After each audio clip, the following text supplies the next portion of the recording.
చాణక్య నీతి ప్రకారం మనిషి సమాజంలో గౌరవం పొందాలి అనుకుంటాడు. కాని కొన్ని తప్పులు చేస్తాడు. కొన్నింటిని పాటిస్తే సమాజంలో గౌరవం దక్కుతుందని ఆచార్య చాణక్యుడు చెప్పాడు. ఆచార్య చాణక్యుడు ఎన్నో గొప్ప విషయాలు చెప్పాడు. చాణక్య నీతి మనిషికి సంబంధించి అద్భుతమైన సలహాలు, సూచనలు ఇచ్చాడు. చాణక్య నీతిలో చాలా విషయాలు పేర్కొన్నాడు. వీటిని పాటిస్తే జీవితంలో ఎలాంటి సమస్య వచ్చినా ఈజీగా బయటపడవచ్చు. ఆచార్య చాణక్యుడు ప్రకారం ఒక వ్యక్తి ఆత్మగౌరవమే అతడికి గొప్ప ఆస్తి. దానికి మించినది ఏదీ లేదు.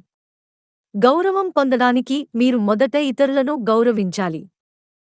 కొందరు ఇతరుల గురించి ఆలోచించే వారిని గౌరవిస్తారు. అలాంటి వారికి సమాజంలో ఎంతో గౌరవం ఉంటుంది. మీరు గౌరవం పొందాలంటే మొదట ఇతరులను గౌరవించడం నేర్చుకోవాలి.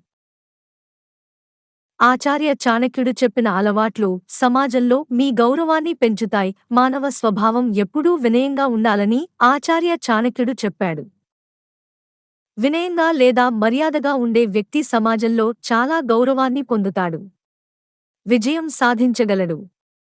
ప్రతిదానికి చిరాకుపడి కోపం తెచ్చుకునేవారికి ఎవరూ మర్యాద ఇవ్వరు. ప్రతి మనిషి ఎప్పుడూ క్రమశిక్షణలో ఉండాలి.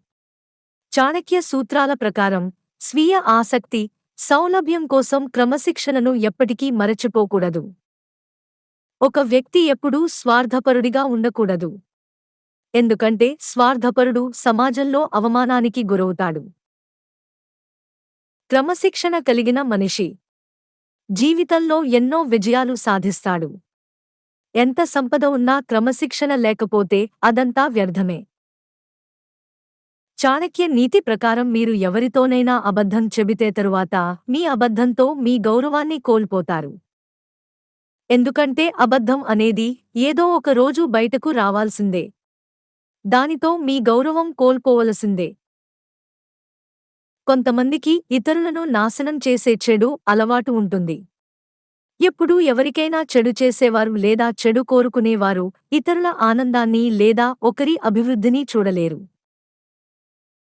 వారు వేరేవారికి చెడు జరగాలని కోరుకుని నాశనం అవుతారు. దీంతో సమాజంలో గౌరవం కోల్పోతారు. ఇతరులు నాశనం కావాలని కోరుకునే అలవాటు ఉన్నవారిని సమాజం ఎప్పుడూ గౌరవించదు. చాణక్య సూత్రాల ప్రకారం దురాశ నుండి తనను తాను నిరోధించుకోవాలి. ఎల్లప్పుడూ కష్టపడి డబ్బు సంపాదించండి. చాలామంది అత్యాశ, మోసం ద్వారా డబ్బు సంపాదిస్తారు. ఈ విధంగా సంపాదించిన డబ్బు వల్ల ఉపయోగం లేదు, ఎక్కువ కాలం ఉండదు. జనాలు అలాంటివారికి మర్యాద ఇవ్వరు. కష్టపడి సంపాదించిన సొమ్ము కాదు కదా అని మాటలు అంటారు.